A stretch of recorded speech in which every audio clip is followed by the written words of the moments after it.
गोविंदाय नमः। जीवन का लक्ष्य ब्रह्मा सूत्र के अनुसार अथातो ब्रह्मा जिज्ञासा, अर्थात ब्रह्मा की जिज्ञासा करनी चाहिए। शास्त्रों के अनुसार मनुष्य जीवन केवल ब्रह्मा की प्राप्ति के लिए प्राप्त हुआ है।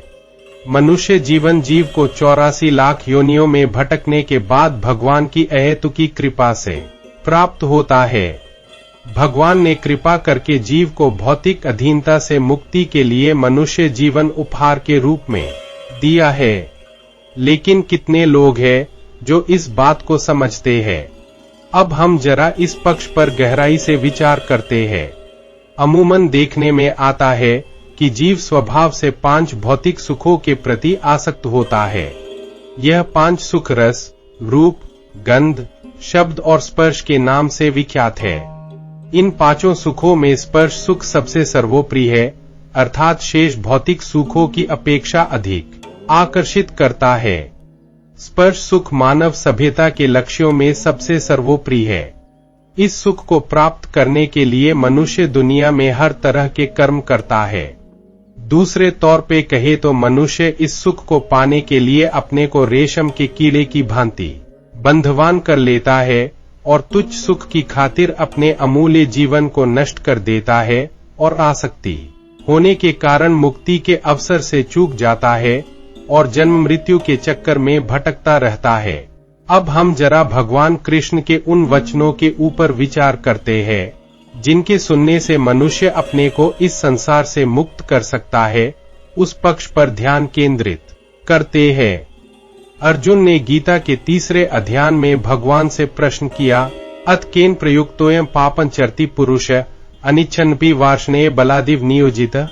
36। अर्जुन ने कहा, हे वृषनिवंशी, मनुष्य न चाहते हुए भी पाप कर्मों के लिए प्रेरित क्यों होता है? ऐसा लगता है कि उसे बलपूर्वक उनमें लगाया जा रहा हो। इसका उत्तर भगवान ने 7 श्लोकों में दिया। भगवान कहते हैं, काम एष क्रोध एष रजोगुण समुद्भवा महाशनो महापापमा विध्येन्मि वैरिणम। 37। श्री भगवान ने कहा, हे अर्जुन, इसका कारण रजोगुण के संपर्क से उत्पन्न काम है, जो बाद में क्रोध का रूप धारण करता है और जो इस संसार का सर्वभक्षी पापी शत्रु है। तो यह बात हम बिल्कुल स्पष्ट है कि मनुष्य का सबसे बड़ा शत्रु काम है। भगवान ने इसी स्पर्श सुख की बात को स्पष्ट रूप से कहा है। यह बात भी स्पष्ट है कि इस स्पर्श सुख की जड़ रजोगुण है, अर्थात रजोगुण के कारण मनुष्य स्पर्श सुख के जाल में फंसता है। ब्रह्मा लोक से लेकर पाताल लोक तक की प्रकृति 3 गुणों से रचित है, सत, रज और तम। इन 3 गुणों के जाल में संपूर्ण जीव जगत बंधा है और ना चाहते हुए भी तरह तरह के कर्म को करने के लिए बाध्य है। एक कथा याद आई, वह सुनाता हूँ। किसी जंगल में एक समय एक आदमी कहीं जा रहा था कि अचानक उसे 3 डकैत मिल गए। एक डकैत ने कहा, इसे मार देते हैं। दूसरे ने कहा, नहीं, इसे बांध के गड्ढे में डाल देते हैं। फिर उन डकैतों ने उसे बांधकर गड्ढे में डाल दिया। कुछ देर के बाद तीसरा डकैत वापस गड्ढे के पास आया और उस आदमी की रस्सी खोलकर उसे मुक्त कर दिया। बोला, अब तुम जाओ।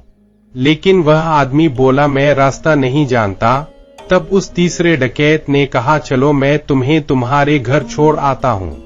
कुछ देर के बाद जंगल के किनारे आके उस तीसरे डकैत ने उस आदमी से कहा, सड़क के उस किनारे तुम्हारा घर है, अब तुम जाओ। लेकिन वह आदमी तीसरे डकैत के स्वभाव से प्रभावित होकर बोला कि तुम भी मेरे घर चलो, तुम्हारा स्वागत करूंगा। लेकिन उस डकैत ने कहा, नहीं, मैं तुम्हारे घर नहीं आ सकता, मुझे पुलिस का खतरा है। अब हम इस कहानी का मतलब समझने का प्रयास करते हैं। पहला डकैत जिसने मारने को कहा था वह तमोगुण था, जिस डकैत ने बांधा वह रजोगुण था और जिसने रास्ता दिखाया वह सत्वगुण था। सत्वगुण अच्छा है, लेकिन वह मुक्ति नहीं दे सकता। मुक्ति के लिए तो गुणातीत होना होगा, अर्थात जो भगवान को पाना चाहते हैं उन्हें इन 3 गुणों के पार जाना होगा। यदि मनुष्य अपने को रजो और तमो गुण से बचाकर सदा सद्गुण में रहना सीख जाए तो वह चिरकाल के अभ्यास से गुणातीत हो सकता है। बिना गुणातीत हुए तो भगवान को पाना बड़ा कठिन है, क्योंकि गुणों के रहते मन सदा दूषित रहता है। मन का प्रदूषण सबसे बड़ा बाधक है भगवान को पाने में। लोग बाहरी आडंबर में ही खोए रहते हैं और अपने मन के प्रदूषण को हटाने का कोई प्रयास नहीं करते। आगे फिर भगवान कहते हैं, धूमेनावृते वह्निरथादर्शो मलिंच यथोल्बेनावृतो गर्भस्तथा तेनेदमावृतम। 8 जिस प्रकार अग्नि धुएं से, दर्पण धूल से अथवा भ्रूण गर्भाशय से आवृत रहता है, उसी प्रकार जीवात्मा इस काम की विभिन्न मात्राओं से आवृत रहता है। भगवान ने मूढ़ जीव को समझाने के लिए कुछ उदाहरण दिए हैं। उन्होंने कहा कि यदि दर्पण मलिन हो तो उसमें जैसे चेहरा स्पष्ट नहीं दिखता, ठीक वैसे ही काम की इच्छा से मनुष्य का ज्ञान ढका रहता है। मूढ़ किसे कहते हैं, यह जानना जरूरी है। मूढ़ उसे कहते हैं जो जानते हुए भी गलती करता हो। जैसे सभी यह जानते हैं पाप करेंगे तो उसका दंड अवश्य मिलेगा, लेकिन जो फल जानते हुए भी अपराध करे वही मूढ़ है। वास्तव में देखा जाए तो संसारी मनुष्य मूढ़ ही होते हैं, क्योंकि सभी जानते हैं कि धन, स्त्री, पुत्र, शरीर, जमीन सभी नश्वर है, फिर भी पूरी उम्र उसी की रक्षा में लगे रहते हैं। फिर आगे भगवान आगे कहते हैं, आवृतं ज्ञान में तेन ज्ञानिनो नित्य वैरिना कामरूपेण कौन्ते दुष्पुरेनान लेंच। 39 इस प्रकार ज्ञानमय जीवात्मा की शुद्ध चेतना उसके काम रूपी नित्य शत्रु से ढकी रहती है, जो कभी भी तुष्ट नहीं होता और अग्नि के समान जलता रहता है। यह बात बहुत स्पष्ट रूप से भगवान बता रहे हैं कि काम स्पर्श सुख को कभी तृप्त नहीं किया जा सकता और वह अग्नि की भांति जीवात्मा को जलाता रहता है, और यह काम शत्रु जीवात्मा का नित्य बैरी है। यदि हम इतिहास देखें तो महाराज पुरु उर्वशी के भोग में इतने दीन हो गए थे कि एक समय वो सारे समाज के सामने नंगे ही दौड़ने लगे। फिर एक समय ऐसा आया और पुरु को ज्ञान हुआ और उन्होंने वन में जाकर बहुत ग्लानि के बाद भगवान की तपस्या करके अपने को मुक्त किया। पुरु के पुत्र नहुस की भी कुछ ऐसी ही हालत थी। एक बार इंद्र अपने पद से च्युत हो गए, तब पृथ्वी लोक से नहुस को ही इंद्र के पद पे बिठाया गया। इंद्राणी को देख के नहुस महाराज अपनी वासना पे काबू नहीं रख पाए और उन्होंने इंद्राणी से भोग की इच्छा जाहिर की। चूंकि इंद्राणी असहाय थी इसलिए वह मना तो नहीं कर सकी, पर उसने एक तरकीब लगाई और नहुस को कहा कि तुम ऋषि मुनियों के द्वारा डोली में बैठकर आओ, तब वह उसके प्रस्ताव को मानेगी। नहुस इंद्र के पद पे तो थे ही, उनके लिए यह बात बहुत तुच्छ थी। उन्होंने जल्दी से बड़े बड़े ऋषि मुनियों को जुटाया और अपने डोली में जोत दिया। वो इतने उतावाले हो रहे थे कि ऋषि मुनियों को गालियां भी दे रहे थे को वो उन्हें जल दो इंद्राणी के पास ले जाए। नीति ऐसी थी कि आवेश में नहुस ने ऋषि अगस्त को लात मारी। फिर क्या था, अगस्त जी तो समुद्र को भी सोखने वाले ऋषि थे। बस उन्होंने नहुस को सर्प कह के श्राप दिया और नहुस तत्क्षण अजगर बन जाए। बाद में कथा ऐसी है कि भीम को अजगर बने नहुस ने बंधन में बांध लिया। फिर युधिष्ठिर महाराज ने नहुस के प्रश्नों का उत्तर देकर भीम को मुक्त किया, साथ में नहुस भी अजगर योनि से मुक्त हो गए।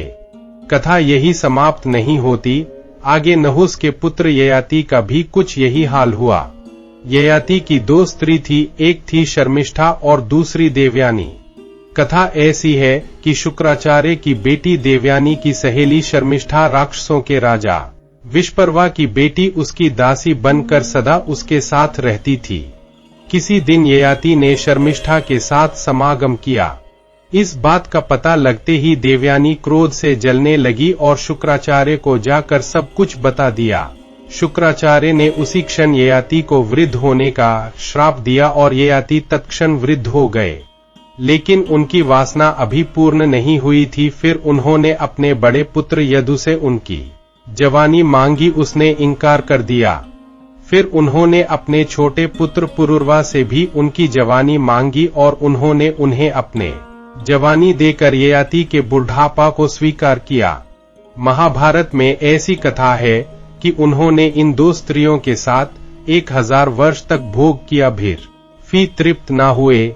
उसके बाद उन्होंने किसी अप्सरा से भी बहुत दिन भोग किया, फिर भी तृप्त न हुए। फिर आखिरी में उनकी अकल ठिकाने आई, फिर उन्होंने अपनी जवानी को पुरुरवा को लौटा के अपनी वृद्धा अवस्था वापस ली। उसके बाद वन में जाकर चिरकाल तपस्या करके भगवान को प्राप्त किया। इतने बड़े बड़े व्यक्तित्व भी भगवान के काम रूपी माया के जाल में फंस जाते हैं। इसलिए सदा भगवान के शरण ग्रहण करनी चाहिए और उनसे प्रार्थना करनी चाहिए को वो हमें इस काम रूपी माया से मुक्त कर दे। आगे भगवान फिर कहते हैं, इंद्रियाणि मनोबुद्धिरस्य अधिष्ठान मुच्यते एतैर्विमोह्यत्येष ज्ञानमावृत्य देहिनम। 40 इंद्रिया, मन तथा बुद्धि इस काम के निवास स्थान हैं। इनके द्वारा यह काम जीवात्मा के वास्तविक ज्ञान को ढक कर उसे मोहित कर लेता है। भगवान कहते हैं कि यह काम मनुष्य के मन, बुद्धि और इंद्रियों में निवास करता है। भगवान समझा रहे हैं कि यदि तुम इससे मुक्ति चाहते हो तो अपने मन, बुद्धि और इंद्रियों को मेरी सेवा में लगाओ और कोई उपाय नहीं है इनसे छुटकारा पाने का। भगवान की सेवा के 3 मुख्य साधन है, श्रवण, कीर्तन और स्मरण। सबसे बढ़िया है स्मरण। यदि उन्हें 1 मिनट के लिए भी ना भूले तो इससे बढ़िया भगवान के लिए और कोई सेवा नहीं। लेकिन हमारा उच्च श्रीखल मन इस बात के लिए राजी होता नहीं, वह तो बार बार घूम के वह संसार में ही आता है। कोई बात नहीं, यह तो अनेक जन्मों का दृढ़ अभ्यास है, इतनी जल्दो थोड़े ही छोड़ेगा।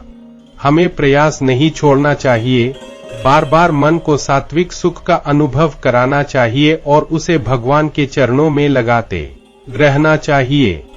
ऐसा करने से मन धीरे धीरे संसार वासना को छोड़ने लगेगा। आगे फिर भगवान कहते हैं, तस्मात्त्वमिन्द्रियाण्यादौ नियमे भर्तर्षभ पापमान प्रजहिहेनम ज्ञान विज्ञान नाशन। 41 इसलिए हे भरतवंशियों में श्रेष्ठ अर्जुन, प्रारंभ में ही इंद्रियों को वश में करके इस पाप का महान प्रतीक काम का दमन करो और ज्ञान तथा आत्म साक्षात्कार के इस विनाशकर्ता का वध करो। भगवान इंद्रियों के दमन की बात बता रहे हैं और कह रहे हैं कि उनके वेगों को सहो तभी तुम इस काम माया से मुक्त होगे। चूंकि मन भोगों को भोगने में दृढ़ हो गया है, इसलिए इनका दमन जरूरी है। आप किसी काम को चिरकाल के लिए स्थगित कर दे तो आप देखेंगे को वह मन से विस्मृत हो जाता है। ठीक वैसे ही यदि भोगों को चिरकाल के लिए छोड़ दिया जाए तो मन उससे मुक्त हो सकता है। लेकिन यह तो साधक के निजी अभ्यास पर ही निर्भर करने वाला विषय है। इस धरती पे बिना पुरुषार्थ कुछ भी प्राप्त होने वाला नहीं। यदि हम पुरुषार्थ करेंगे तो सफल हो सकते हो, अन्यथा कुछ भी प्राप्त होने वाला नहीं, चाहे लाख भगवान के दर पर माथा पीट ले। आगे फिर भगवान कहते हैं, इंद्रियाणि पराण्याहुरिन्द्रियेभ्यः परम मनः मनसस्तु परा बुद्धिर्यो बुद्धे परस्तु सः। 42 कर्मेंद्रिया जड़ पदार्थ की अपेक्षा श्रेष्ठ है, मन इंद्रियों से बढ़कर है, बुद्धि मन से भी उच्च है और वह आत्मा बुद्धि से भी बढ़कर है। भगवान बता रहे हैं कि आत्मा की शक्ति सबसे बड़ी है। उस आत्मा को अनुभव करके अपने को इस काम माया से सदा के लिए मुक्त कर लो। अब सवाल है कि आत्मा की शक्ति अनुभव हो तो कैसे? इसके लिए जरूरी है बुरी आदतों को सुधारना। जैसे आप बीड़ी, खैनी, पान, शराब लेते हो तो उन्हें तत्काल छोड़ दे। चाय कॉफी भी एक तरह का नशा है, उसे भी छोड़ दे।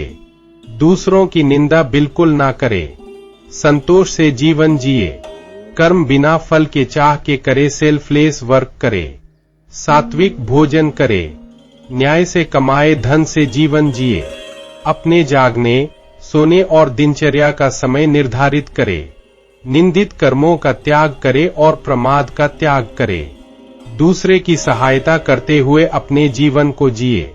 यदि किसी पे उपकार करे तो प्रशंसा से बचे, प्रशंसा को विष और निंदा को अमृत के जैसे सेवे। स्वाध्याय जरूर करे और राजनीति और सामाजिक कार्यों में उदासीन रहे। मन का सदा भगवान के ही समीप रखने का अभ्यास करे। फिल्मी दुनिया के गानों और दृश्यों में रुचि लेना बंद कर दे, क्योंकि उन्हें देख के आपका मन उत्तेजित होता है। कोई भी उत्तेजना का कार्य ना करे जिससे मन अशांत होता है। कहा जाता है कि सर्प का विष तो काटने वाले को मारता है, किंतु विषय दृश्य तो देखने वाले का नाश कर देता है। आजकल के सिनेमा में सिर्फ मन को उत्तेजित करने के विषय ज्यादा होते हैं और ज्ञान की बात कम। आथ विषयों से अपने को बचाए। इस तरह से यदि हम प्रयास करेंगे तो हम अपने आत्मा की शक्ति का धीरे धीरे अनुभव कर सकते हैं। बिना आत्मा का अनुभव हुए सारे शास्त्र बस शब्द जाल ही है और कुछ नहीं। आत्मा अनुभव कर लेने पर फिर हमें किसी शास्त्र की जरूरत नहीं रह जाएगी। और अंत में भगवान कहते हैं, एवं बुद्धे परम बुद्ध्वा संस्थाभ्यात्मात्मना जही शत्रु महाबाहो कामरूपन दुरासदम 43।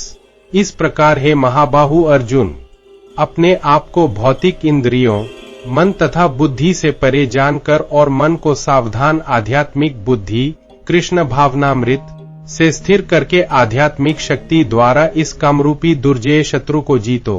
अर्थात यदि आत्मा को जान गए तो परमात्मा हमसे दूर नहीं रहेंगे। आत्मा को जानने से वह परमात्मा में स्थिर हो जाएगा और हमें हमारे जीवन का लक्ष्य प्राप्त हो जाएगा, जिसका नाम है मुक्ति।